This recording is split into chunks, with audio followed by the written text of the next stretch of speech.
Hello दोस्तों, questions की series में आज का हमारा टॉपिक रहेगा acid base concept. Acid base concept के क्वेश्चन देखेंगे। The first question is the correct order of acidity among the following species. यहाँ पे कुछ स्पीसीज दे रखी है, इसमें एसिडिटी का ऑर्डर पूछ रखा। अब एसिडिटी के ऑर्डर देखने से पहले कुछ इसके कॉन्सेप्ट देख लेते हैं। एसिडिटी नॉर्मली होती क्या है? एसिडिटी हम किसको कहते हैं? इलेक्ट्रॉन एक्सेप्ट करना। एसिड कौन होता है? जो इलेक्ट्रॉन को एक्सेप्ट करता है। तो हम क्या देखेंगे कि जो ज़्यादा इलेक्ट्रॉन एक्सेप्ट करेगा उसकी एसिडिटी क्या होगी? ज़्यादा होगी, यानी कि उसकी एसिडिक स्ट्रेंथ ज़्यादा होगी, एसिडिक पावर ज़्यादा होगी। तो अगर मैं इसको ऑक्सीडेशन स्टेट से रिलेट करूं तो हमें पता है कि अगर +3 ऑक्सीडेशन स्टेट है, +2 ऑक्सीडेशन स्टेट है और +1 ऑक्सीडेशन स्टेट है, या -1 -2 -3 इस तरीके से है, तो इस केस में होगा क्या? +3 का मतलब क्या है कि यहाँ पर जो इलेक्ट्रॉन की डेफिशिएंसी है वो बहुत ज़्यादा है औरों के कंपैरिजन में। अब इलेक्ट्रॉन की डेफिशिएंसी ज़्यादा होगी तो ये इलेक्ट्रॉन को ईजिली एक्सेप्ट करेगा, इसका मतलब इसकी एसिडिक पावर क्या होगी? ज़्यादा होगी। तो यहाँ पर सीधा एसिडिटी का ऑक्सीडेशन स्टेट से क्या रिलेशन बनता है? Acidity is directly proportional to oxidation state. ठीक है, तो एसिडिटी क्या होगी? ऑक्सीडेशन स्टेट के डायरेक्टली प्रोपोर्शनल होगी। ऑक्सीडेशन स्टेट जो है हम कहाँ पे कैसे कंसिडर करेंगे? पॉजिटिव में, यानी कि नेगेटिव में अगर वो जाएगी तो हम उसको कम कम कंसिडर करेंगे। जैसे -1 होगा तो -2 उससे भी कम होगा, -3 उससे भी कम होगा और -1 +1 से कम होगा। तो इस तरीके से कंसिडर करेंगे तो हम क्या कहेंगे कि जो ऑक्सीडेशन स्टेट है वो एसिडिटी की क्या रहती है? डायरेक्टली प्रोपोर्शनल रहती है। अब उसके बाद अगर मैं इलेक्ट्रोनेगेटिविटी से कंपेयर करूँ तो हमें पता है अगर हम पीरियड में लेफ्ट से राइट की तरफ मूव करते हैं तो यहाँ पे जो इलेक्ट्रोनेगेटिविटी है वो इंक्रीज होती है। और इलेक्ट्रोनेगेटिविटी का क्या कॉन्सेप्ट है? इलेक्ट्रोनेगेटिविटी मीन्स जो बॉन्ड के इलेक्ट्रॉनों को अपनी तरफ अपनी तरफ खींचेगा, अपनी तरफ पुल करेगा। तो अगर बॉन्ड के इलेक्ट्रॉनों को अपनी तरफ अट्रैक्ट करेगा तो ईजिली H+ को निकाल सकता है, ईजिली H+ को निकालेगा, इसका मतलब वो एसिडिक ज़्यादा होगा। इसका मतलब इलेक्ट्रोनेगेटिविटी अगर बढ़ेगी तो एसिडिटी भी इंक्रीज होती हुई दिखेगी। इसका मतलब हम क्या कहेंगे कि जो एसिडिटी होती है वो डायरेक्टली प्रोपोर्शनल होती है इलेक्ट्रोनेगेटिविटी के।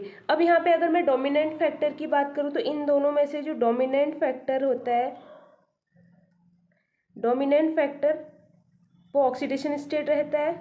ठीक है, यानी कि पहले हम ऑक्सीडेशन स्टेट चेक करेंगे, देन आफ्टर दैट हम इलेक्ट्रोनेगेटिविटी चेक करेंगे।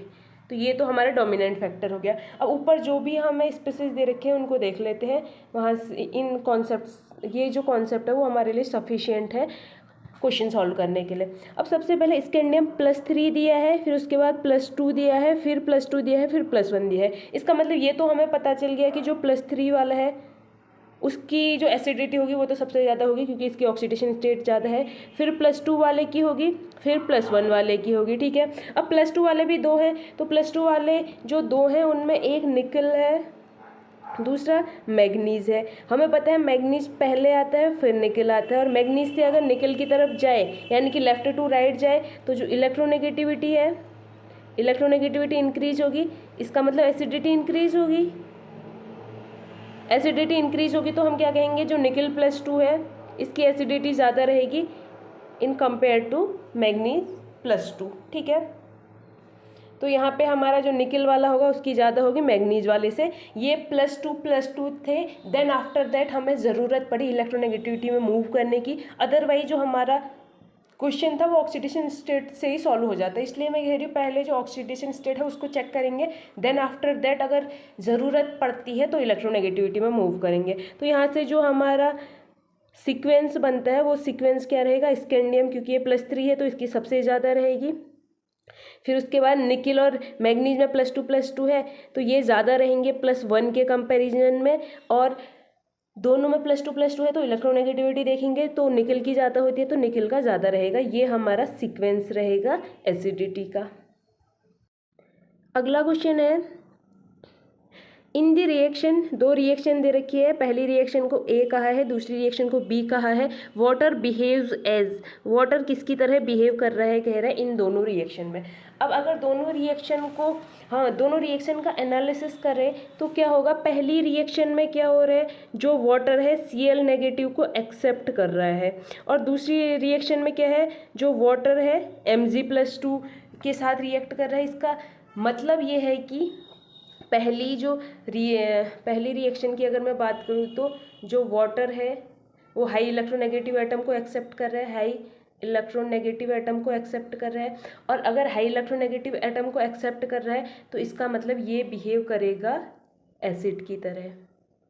क्यों? क्योंकि एसिड का कॉन्सेप्ट होता है, एसिड वो होते हैं जो H+ को तो डोनेट करते हैं, बाकी जो भी चीज़ें हैं उनको एक्सेप्ट करते हैं। लाइक इलेक्ट्रॉन एक्सेप्ट करेंगे, OH- एक्सेप्ट करेंगे and high electronegative atom accept करेंगे। तो ये यहाँ से हम क्या कह सकते हैं कि ये एसिड की तरह बिहेव करेगा।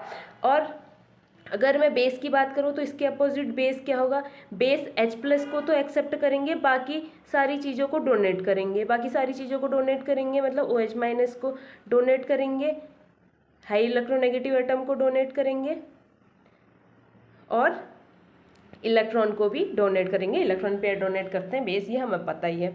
तो यहाँ पे आप देखेंगे तो यहाँ पे जो इलेक्ट्रॉन्स है उसको एक्सेप्ट कर रहा है वाटर, लेकिन दूसरे केस में क्या हो रहा है, Mg+2 यानी कि लो इलेक्ट्रोनेगेटिव की को एक्सेप्ट कर रहा है। लो, अगर हाई इलेक्ट्रोनेगेटिव को एक्सेप्ट करके एसिड बन रहा है तो लो इलेक्ट्रोनेगेटिव एटम को एक्सेप्ट करके क्या बनेगा, बेस बनेगा। और ऐसे भी समझ सकते हैं कि यहाँ पर +2 के साथ ऐड हो रहा है, इसका मतलब कहीं ना कहीं इसको इलेक्ट्रॉन डोनेट कर रहा है, और अगर इसको इलेक्ट्रॉन डोनेट कर रहा है तो इलेक्ट्रॉन डोनेट करने वाला बेस होता है। तो ए में जो वाटर है behaves like acid, and B के केस में जो हमारा बी है उसमें जो वाटर है, वाटर बिहेव्स लाइक बेस। ठीक है, अगला क्वेश्चन है match list 1 with list second. जो लिस्ट फर्स्ट है उसको लिस्ट सेकेंड के साथ मैच करना है। फर्स्ट दिया है CH3COOH इन pyridine। अगर CH3COOH की बात करूँ मैं, CH3COOH की बात करूँ तो हमें पता है ये वीक एसिड होता है, वीक एसिड होता है। ठीक है, वीक एसिड कब होगा, वीक एसिड तब होगा जब हम सिर्फ इसकी बात करेंगे या इसको वाटर में डिज़ोल्व करेंगे तो हम कहेंगे कि ये वीक एसिड है। लेकिन अगर मैं इसको डिज़ोल्व करती हूँ किसी बेस में, लाइक पिरिडिन जैसे अगर बेस में मैं इसको डिज़ोल्व करूँगी तो जब एसिड को बेस में डिज़ोल्व करेंगे तो यहाँ पर ये जो एसिड है वो स्ट्रॉन्ग एसिड की तरह बिहेव करेगा, स्ट्रॉन्ग एसिड की तरह बिहेव करेगा। क्यों? क्योंकि देखो ये जो एसिड है ये वीक एसिड तब होगा जब ये वाटर में डिज़ोल्व किया जाएगा, लेकिन अगर इसको वाटर के कंपैरिजन में किसी दूसरे बेस में डिज़ोल्व करो तो ये स्ट्रॉन्ग एसिड की तरह बिहेव करेगा, और वहीं अगर इसको किसी दूसरे एसिड में डिज़ोल्व करो तो ये और वीक एसिड की तरह बिहेव करेगा। ठीक है, तो यहाँ पे जो ये CH3COH है ये स्ट्रॉन्ग एसिड की तरह बिहेव करेगा। क्यों? क्योंकि बेस में डिज़ोल्व किए हैं। अब दूसरा कह रहा है CH3COH इन H2SO4। अब मैंने कहा इसको इससे भी अच्छे एसिड में डिज़ोल्व करेंगे, इससे भी अच्छे एसिड में डिज़ोल्व करेंगे तो इसके कंपैरिजन में ये यहाँ पर क्या होगा, बेस हो जाएगा। ठीक है, अब बेस अच्छा बेस नहीं होगा क्योंकि इसका जो नेचर है वो तो एसिडिक ही है, तो वो कम होते होते होते अगर बेस में जाएगा तो स्ट्रॉन्ग बेस तो नहीं होगा, ये जो बेस होगा ये वीक बेस ही होगा। लेकिन ये क्या होगा, बेस की तरह बिहेव करेगा H2SO4 में। क्यों? क्योंकि H2SO4 और स्ट्रॉन्ग एसिड है। ठीक है, जो CH3COH है वाटर में तो वीक एसिड की तरह बिहेव करेगा, बेस में डालेंगे तो अच्छे स्ट्रॉन्ग एसिड की तरह बिहेव करेगा, और किसी एसिड में डाल दिया इसको तो फिर बेस की तरह बिहेव करने लग जाएगा।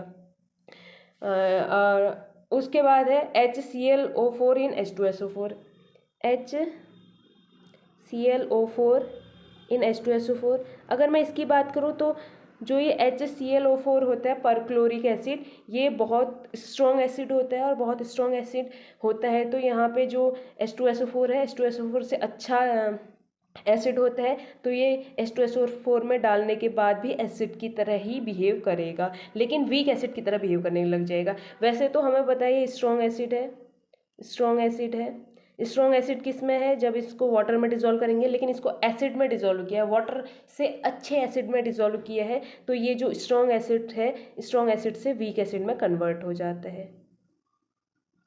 ठीक है, फिर उसके बाद है लास्ट SbF5 इन HF। SbF5 इन HF की बात करें तो ये यहाँ पर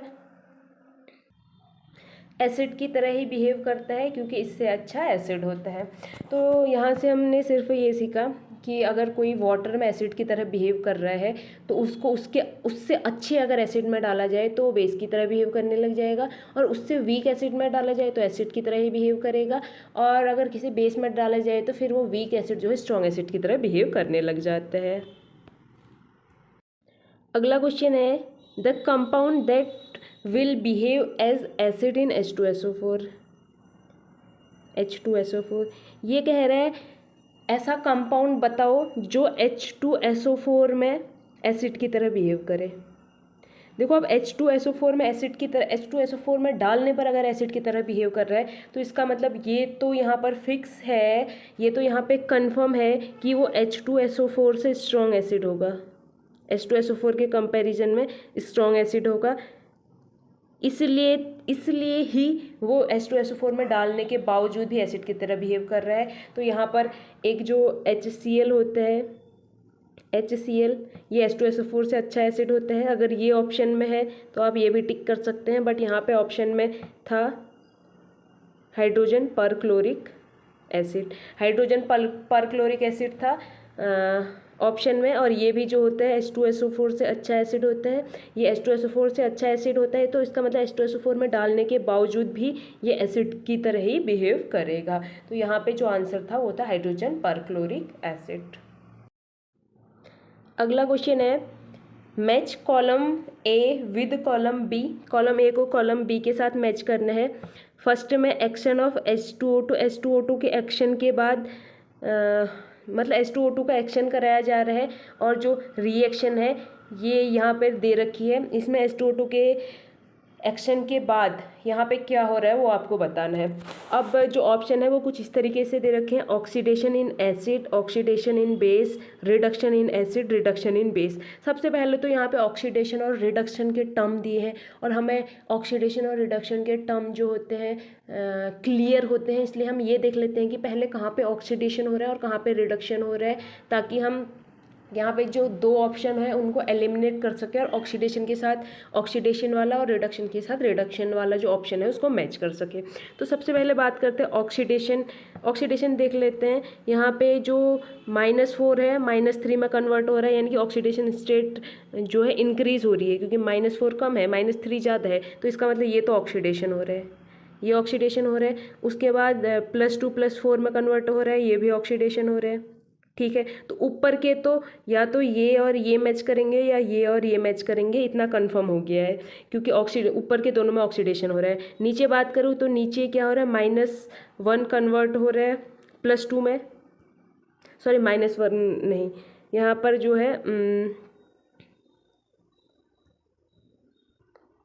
इसकी ऑक्सीडेशन स्टेट की बात करूँ तो +7 होगी, +7 कन्वर्ट हो रही है +2 में, यानी कि ऑक्सीडेशन स्टेट डिक्रीज हो रही है, इसका मतलब इसका रिडक्शन हो रहा है। तो ये या तो इसके साथ मैच करेगा या इसके साथ मैच करेगा, क्योंकि इन दोनों में ही रिडक्शन हो रहा है, ऊपर के दोनों के साथ तो ये मैच करने वाला नहीं है। फिर उसके बाद रिडक्शन लास्ट वाला देख लेते हैं। लास्ट में FeCN6 से -3 -4 में कन्वर्ट हो रहा है, -3 -4 में कन्वर्ट हो रहा है, इसका मतलब ऑक्सीडेशन स्टेट डिक्रीज हो रही है, और ऑक्सीडेशन स्टेट डिक्रीज हो रही है तो यहाँ पर भी क्या होगा, रिडक्शन होगा। तो नीचे के तो दोनों रिडक्शन के केस है, ऊपर के दोनों ऑक्सीडेशन के केस है, यानी कि ऊपर के दोनों को हमें फर्स्ट या सेकंड से मैच करना है, और नीचे के दोनों को हमें थर्ड या फोर्थ से मैच करना है। अब उसके बाद इनको कैसे किया जाए, तो यहाँ पर जो एसिड और बेस के टर्म है, इसमें हमें ये पता होता है कि एसिड में जो KMnO4 है, यानी कि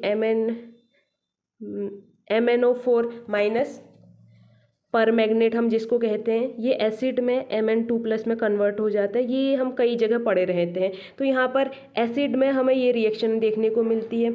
अब रिडक्शन हो रहा है और रिडक्शन एसिड में हो रहा है, तो यहाँ पर एसिड में क्या होगा, Mn जो +7 है +2 में देखने को मिलेगी। तो ये हमारी जो रिएक्शन है वो एसिड में होगी, बेस में नहीं होगी, क्योंकि एसिडिक कंडीशन में ही ऐसा होता है। तो एसिडिक कंडीशन में ऐसा होता है तो ये तो इसी के साथ मैच करेगा, ठीक है। बेस वाले के साथ ये नहीं जाएगा।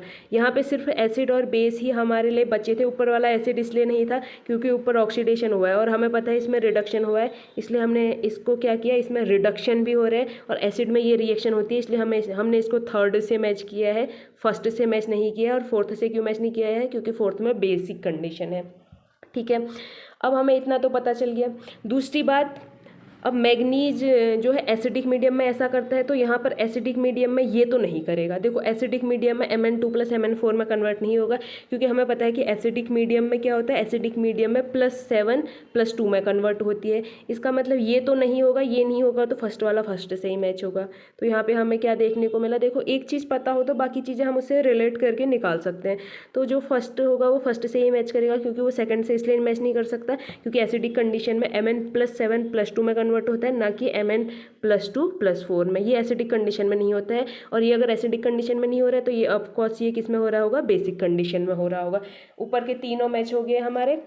ये मैंने इसके साथ मैच और ये इसके साथ मैच क्यों किया है, क्योंकि हमें पता है कि ऑक्सीडेशन के केस है, इनको हम नीचे वाले के साथ मैच तो कर नहीं सकते हैं। फिर उसके बाद लास्ट हमारे पास यही बचता है रिडक्शन इन बेस, वो क्या होगा, ये वाला, ठीक है। तो यहाँ पे क्या होती है, इस तरीके कोई क्वेश्चन में हमारे लिए एक बेनिफिट ये होता है कि यहाँ पर अगर हमें थोड़ा भी नॉलेज है इससे रिलेटेड तो हम क्वेश्चन सॉल्व कर सकते हैं। अगला क्वेश्चन है, water play different role in following reaction. नीचे रिएक्शन दे रखी है और इसमें पूछ रखा है कि वाटर कौन सा रोल प्ले कर रहा है।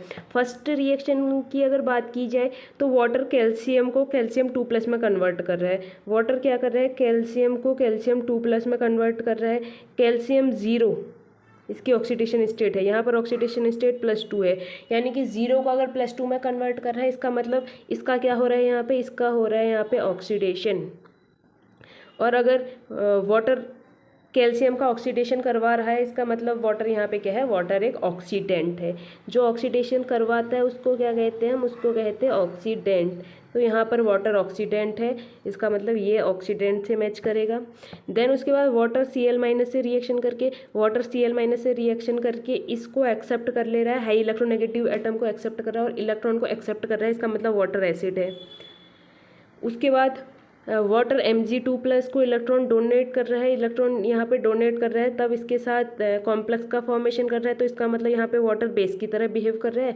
और यहाँ पे वाटर जो है F2 जो कि 0 ऑक्सीडेशन स्टेट है, उसको F-1 ऑक्सीडेशन स्टेट में अगर कन्वर्ट कर रहा है, तो इसका मतलब 0 से -1 जाना, देखो 0 से -1 जाना, इसका मतलब ऑक्सीडेशन स्टेट डिक्रीज़ करना, और ऑक्सीडेशन स्टेट डिक्रीज़ करना इसका मतलब रिडक्शन होना। और अगर वाटर रिडक्शन करवा रहा है, तो वाटर अगर रिडक्शन करवा रहा है तो वाटर बिहेव करेगा लाइक रिडक्टेंट, ठीक है, रिडक्टेंट, ठीक है। तो यहाँ पे जो वाटर है, वाटर रिडक्टेंट की तरह बिहेव करेगा, तो ये मैच होगा फोर्थ से। अगला क्वेश्चन है, for the reaction HX aqueous H2O liquid H3O positive और X- एक्वस। यहाँ पर कह रहे हैं एक रिएक्शन है जिसमें HX एक्वस फॉर्म में है, यानी कि वाटर में डिजोल्व है, H2O लिक्विड फॉर्म में है, H3O+ एक्वस फॉर्म में है, और यहाँ पे एक और बन रहा हमारा X- जो कि एक्वस फॉर्म में है। ये कह रहे हैं the highest value of X- aqueous where X is, ये कह रहे हैं X नेगेटिव क्या होगा जब उसकी हाइस्ट वैल्यू रहेगी, ठीक है। तो X- यहाँ पर मतलब X- की सबसे ज़्यादा पॉसिबिलिटी इनमें से क्या होने की रहेगी जब उसकी हाइस्ट वैल्यू रहेगी। तो हम इसको चेक कर सकते हैं लिविंग ग्रुप एबिलिटी से रिलेट करके, लिविंग ग्रुप एबिलिटी से रिलेट करके हम देख लेंगे जिसकी लिविंग ग्रुप एबिलिटी सबसे ज़्यादा होगी वही क्या होगा, X- होगा, वो इजीली X- के फॉर्म में रिलीज हो जाएगा। तो हम इनको अगर कंपेयर करें तो यहाँ पे जो Cl माइनस है उसकी लिविंग ग्रुप एबिलिटी सबसे अच्छी है, इसका मतलब यहाँ पे जो X माइनस है वो Cl माइनस ही रहेगा। या आप इसको इलेक्ट्रॉन एफिनिटी से भी रिलेट कर सकते हैं। इलेक्ट्रॉन एफिनिटी क्या होती है, एक इलेक्ट्रॉन एक्सेप्ट करना, और Cl माइनस एक इलेक्ट्रॉन ईजिली एक्सेप्ट करता है। और पूरे पेरियोडिक टेबल में अगर हम बात करें तो जो Cl माइनस की इलेक्ट्रॉन एफिनिटी होती है, इलेक्ट्रॉन एफिनिटी, इलेक्ट्रॉन नेगेटिविटी नहीं, इलेक्ट्रॉन एफिनिटी, उसकी वैल्यू क्या होती है, सबसे ज़्यादा होती है। Heist value of electron affinity वो Cl माइनस की रहती है, F माइनस से भी ज़्यादा होती है। तो ये क्वेश्चन इस तरीके से सॉल्व होगा। अगला क्वेश्चन है match column first with column second. Column जो फर्स्ट है उसको सेकेंड के साथ मैच करना है। फर्स्ट में रिएक्शन दे रखे हैं, दूसरे में रिएजेंट दे रखे हैं। तो फर्स्ट दिया है MnO4 माइनस को कन्वर्ट किया है MnO4 2 माइनस में। इसका मतलब यहाँ पर जो ऑक्सीडेशन स्टेट है वो मूव कर रही है +7 से +6 किसकी, मैग्नीज की। ठीक है, तो ये होती है सोडियम इन लिक्विड NH3। अगर सोडियम इन लिक्विड NH3 का आप यूज़ करेंगे तो वहाँ पे जो ये ऑक्सीडेशन स्टेट है ये आपको डिक्रीज होते हुए देखने को मिलेगी। इसका मतलब यहाँ पर इसका रिडक्शन होते हुए दिखेगा। ठीक है, किसका रिडक्शन, यहाँ पर मैग्नीज का रिडक्शन होते हुए दिखेगा। मैग्नीज के रिडक्शन के लिए हम यहाँ पे कौन सी रिएक्शन यूज़ करते हैं, सोडियम इन लिक्विड NH3।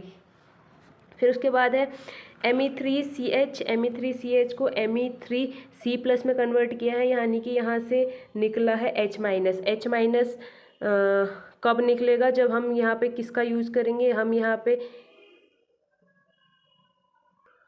अगर सुपर एसिड का यूज़ करते हैं, यानी कि H2SO3F+ इसका यूज़ करते हैं, तो ये H को H माइनस के फॉर्म में लेके जा सकता है। ठीक है, तो यहाँ पे सुपर जो एसिड है वो सुपर एसिड रिएजेंट का काम करेगा। फिर अगला है AgAU के साथ रिएक्शन करके AgAuF4 का फॉर्मेशन करेगा। इसमें जो Ag और AU है ये हमें दे ही रखे हैं, बाकी F जो फ्लोरीन है वो यहाँ से आ रहा है। तो ये होती है लिक्विड BrF3 की प्रेजेंस में। यहाँ पे जो रिएजेंट होता है वो लिक्विड BrF3 रहता है। फिर नेक्स्ट रिएक्शन है H3PO4 कन्वर्ट हो रहे हैं POH4+ में। तो ये जो रिएक्शन होती है वो H2SO4 की प्रेजेंस में होती है, यानी कि यहाँ पे रिएजेंट का काम जो है H2SO4 करता है। अगला क्वेश्चन है consider compound PF5 SBF5 PS3 SBS3 the strongest acid and strongest base among these are respectively. ये पूछ रहे हैं स्ट्रॉन्गेस्ट एसिड और स्ट्रॉन्गेस्ट बेस बताओ इनमें से। अगर मैं बात करूँ तो जो हमारा नाइट्रोजन ग्रुप होता है, नाइट्रोजन, फास्फोरस, ऑर्सेनिक, फिर आता है एंटीमनी। ठीक है, फिर क्या आता है हमारा एंटीमनी। तो यहाँ पे जो फास्फोरस और एंटीमनी है इन्हीं की बात की गई है। एक है हमारा PH3, दूसरा है एंटीमनी H3, फिर देन इधर है PF5 और इधर है SBF5, यानी कि एंटीमनी और फास्फोरस को हाइड्रोजन और फ्लोरीन के साथ इनके कॉम्प्लेक्स दिए हैं। ठीक है, अब इनके जो कंपाउंड है इसमें हमें एसिडिटी और बेसिसिटी देखनी है। सबसे पहले तो ये देख लेते हैं कि जो PH3 और SBH3 है और PF5 और SBF5 में से एसिड और बेस कौन हो सकते हैं। अब मैं यहाँ पे बात करूँ तो जो फास्फोरस है इसकी इलेक्ट्रोनेगेटिविटी ज़्यादा रहती है। इसका मतलब ये इलेक्ट्रॉन अपनी साइड खींचेगा, इलेक्ट्रॉन अपनी साइड खींचेगा तो फास्फोरस बाहर से इलेक्ट्रॉन एक्सेप्ट कर सकता है। तो ये जो है एसिड की कैटेगरी में आ सकता है। क्यों, क्योंकि ये बाहर से इलेक्ट्रॉन एक्सेप्ट करने के लिए एबल है। एंटीमनी में भी सेम केस होगा, फ्लोरीन की इलेक्ट्रोनेगेटिविटी ज़्यादा है, इलेक्ट्रॉन अपनी तरफ 5 फ्लोरीन Sb से इलेक्ट्रॉन अपनी तरफ पुल करेंगे, अपनी तरफ खींचेंगे। तो यहाँ पे जो एंटीमनी है इसके पास इलेक्ट्रॉन की कमी होगी, ये बाहर से इलेक्ट्रॉन एक्सेप्ट करेगा। जो इलेक्ट्रॉन एक्सेप्ट करता है वो होते हैं एसिड। इसका मतलब जो फ्लोरीन के साथ लगे हुए हैं ये दोनों एसिड हो सकते हैं। अब यहाँ पे बात करें तो जो हाइड्रोजन की इलेक्ट्रोनेगेटिविटी होती है वो कंपैरेटिवली कम होती है या इसके बराबर होती है, कंपैरेटिवली कम ही रहती है। तो जो इनके जो इलेक्ट्रॉन है इन्हीं के पास होंगे, और ऊपर से इनके पास यहाँ पे हम ये भी देखते हैं कि लॉन पेयर ऑफ इलेक्ट्रॉन है। ठीक है, अब ये जो लॉन पेयर ऑफ इलेक्ट्रॉन है ये इजीली यहाँ पे डोनेट कर सकते हैं, क्योंकि यहाँ पे जो हाइड्रोजन है इनको अपनी तरफ अट्रैक्ट नहीं कर रहा है, तो इजीली डोनेट कर सकते हैं। तो ये दोनों आएंगे बेस की कैटेगरी में। ये किसकी कैटेगरी में आएंगे, बेस की। तो ये दोनों यहाँ पे हमारे बेस रहेंगे, ये दोनों एसिड रहेंगे। अब हमने ये देखना है कि कौन स्ट्रॉन्ग एसिड होगा, कौन स्ट्रॉन्ग बेस होगा। तो इतना हमें पता है कि जब हम ग्रुप में ऊपर से नीचे की तरफ मूव करते हैं तो साइज़ बड़ा होने की वजह से एसिडिटी इंक्रीज होती है। एसिडिटी इंक्रीज होती है और एसिडिटी और बेसिसिटी का तो बिल्कुल इनवर्स रिलेशन होता है। इसका मतलब जो बेसिक स्ट्रेंथ होगी यानी कि बेसिसिटी वो डिक्रीज करेगी। इसका मतलब जिसका साइज़ बड़ा वो एसिड बड़ा और जिसका साइज़ छोटा वो अच्छा बेस। तो यहाँ पे एसिड में दोनों एसिडों को देख लेते हैं। दोनों एसिडों में से इसका जो एंटीमनी F5 है इसका जो साइज़ है वो बड़ा रहेगा। इसका मतलब SbF5 जो है हमारा अच्छा एसिड होगा, स्ट्रॉन्ग एसिड होगा। और इन दोनों में से बात करें तो PS3 का साइज छोटा है तो PS3 अच्छा बेस होगा, तो PS3 हमारा स्ट्रॉन्ग बेस होगा। ठीक है, तो आंसर क्या रहेंगे, आंसर इसने पूछा है strong acid and strong base respectively. तो रिस्पेक्टिवली अगर पूछा है तो हमारा आंसर होगा SbF5 एंड PS3। ठीक है, ये क्या होगा, स्ट्रॉन्ग एसिड और ये होगा स्ट्रॉन्ग बेस। तो ये जो है हमारा आंसर रहेगा। अगला क्वेश्चन है, choose the equilibria from the following that are not favourable to go to right. इसका मतलब जो प्रोडक्ट का फॉर्मेशन नहीं करेगा उसको चूज करो कह रहा है। ठीक है, यहाँ पे एक कॉन्सेप्ट सीख लेते हैं। प्रोडक्ट, इस साइड प्रोडक्ट बनेगा, ये हमारा रिएक्टेंट होगा। ठीक है, अब यहाँ अगर हमारा प्रोडक्ट में स्ट्रॉन्ग प्रोडक्ट में एस यानी कि सॉफ्ट इंटरेक्शन देखने को मिलेगा तो ये जो प्रोडक्ट है ये बनेगा। अगर हमें हार्ड इंटरेक्शन देखने को मिलेगा तब भी ये प्रोडक्ट बनेगा। अगर हमें सॉफ्ट हार्ड देखने को मिला तो ये नहीं बनेगा, और अगर हमें हार्ड सॉफ्ट देखने को मिला तब भी ये नहीं बनेगा। रिएक्टेंट में हमने देखना है कि सॉफ्ट इंटरेक्शन होगा। सॉफ्ट अगर इंटरेक्शन होगा तो ये जो सॉफ्ट इंटरेक्शन है ये प्रोडक्ट में चेंज होना नहीं चाहेगा। हार्ड इंटरेक्शन होगा तो ये स्ट्रॉन्ग होगा तो रिएक्टेंट ही रहना चाहेगा, ये भी प्रोडक्ट में चेंज होना नहीं चाहेगा। और अगर सॉफ्ट हार्ड इंटरेक्शन होगा तो ये वीक होगा, ये प्रोडक्ट में चेंज होना चाहेगा। और अगर हार्ड सॉफ्ट इंटरेक्शन होगा तो ये भी वीक होगा, ये भी प्रोडक्ट में चेंज होना चाहेगा। इसका मतलब हमने क्या देखना है कि हमने देखना है प्रोडक्ट तब बनेगा जब सॉफ्ट इंटरेक्शन या हार्ड इंटरेक्शन होगा, और अगर सॉफ्ट हार्ड या हार्ड सॉफ्ट होगा तो प्रोडक्ट नहीं बनेगा। और क्वेश्चन में क्या पूछा है, क्वेश्चन में यही पूछा है कि कब जो रिएक्शन है राइट साइड शिफ्ट नहीं होगी, राइट साइड फेवरेबल नहीं होंगी। तो फेवरेबल राइट साइड तभी नहीं होगी जब जो प्रोडक्ट है वो स्टेबल नहीं बनेगा, यानी कि इन दोनों की कंडीशन आएगी। तो क्वेश्चन को ध्यान से पढ़ लिया करो। ठीक है, अब यहाँ पे जो AsS5 है इसमें ऑर्सेनिक और सल्फर दिए हैं। ऑर्सेनिक सॉफ्ट होता है और सल्फर भी सॉफ्ट होता है, और जबकि यहाँ HgO में Hg सॉफ्ट होगा और ऑक्सीजन जो है हार्ड रहता है। तो सॉफ्ट और सॉफ्ट हार्ड का केस है। और यहाँ पे अगर बात की जाए तो ये जो AgO5 है इसमें ये सॉफ्ट है, ये हार्ड है और ये सॉफ्ट है। इसका मतलब यहाँ पर तो रिएक्शन हो ही जाएगी। रिएक्शन इसलिए हो जाएगी क्योंकि सॉफ्ट इधर है, इधर सॉफ्ट हार्ड है, यहाँ भी सॉफ्ट है, सॉफ्ट हार्ड है, कोई ज़्यादा चेंज देखने को नहीं मिल रहा है। तो रिएक्शन दोनों तरफ को ईजिली शिफ्ट हो सकती है। अब बात करें नेक्स्ट रिएक्शन की, तो इसमें जो La है, लेंथेनम, ये दोनों हार्ड है। La हार्ड है और CO3- भी क्या है, हार्ड रहेगा। उसके बाद इधर बात की जाए बिस्मत और सल्फ़र की, तो जो बिस्मत है वो सॉफ्ट रहता है और सल्फ़र भी सॉफ्ट रहता है। अब यहाँ पर बात की जाए तो ये एक हार्ड दूसरे सॉफ्ट के साथ गया, और इधर सॉफ्ट हार्ड के साथ जा रहा है, यानी कि बिस्मत कार्बोनेट यानी कि हार्ड के साथ जा रहा है। अब हमें पता है हार्ड सॉफ्ट हार्ड सॉफ्ट में कन्वर्ट नहीं होना चाहेंगे, ये रिएक्शन नहीं होगी। और जो रिएक्शन नहीं होगी वही पूछ रहा है, जो राइट साइड कन्वर्ट नहीं होगी उसी के बारे में पूछ रहे हैं। तो ये तो हमारे आंसर में आ जाएगा। दूसरा देख लेते हैं, कैडमियम और SO4- है, तो जो कैडमियम प्लस है वो सॉफ्ट होता है और SO4 कैडमियम 2+ सॉफ्ट होता है, SO4 2- हार्ड रहता है, तो सॉफ्ट हार्ड का केस है। इधर कैल्शियम हार्ड होता है और सल्फर सॉफ्ट होता है, तो ये हार्ड सॉफ्ट का केस है। इधर CDS soft soft and hard hard, ये रिएक्शन होगी। क्यों होगी? क्योंकि सॉफ्ट सॉफ्ट और हार्ड हार्ड यानी कि स्टेबल प्रोडक्ट का फॉर्मेशन हो रहा है। अब यहाँ पे बात करें बेरिलियम और F की, तो दोनों हार्ड हार्ड है। HgI2 दोनों सॉफ्ट सॉफ्ट है। और यहाँ पे BeI2 हार्ड सॉफ्ट और हार्ड सॉफ्ट हार्ड का फॉर्मेशन कर रहे हैं। इसका मतलब ये रिएक्शन नहीं होगी, ये रिएक्शन नहीं होगी, तो ये भी आंसर रहेगा।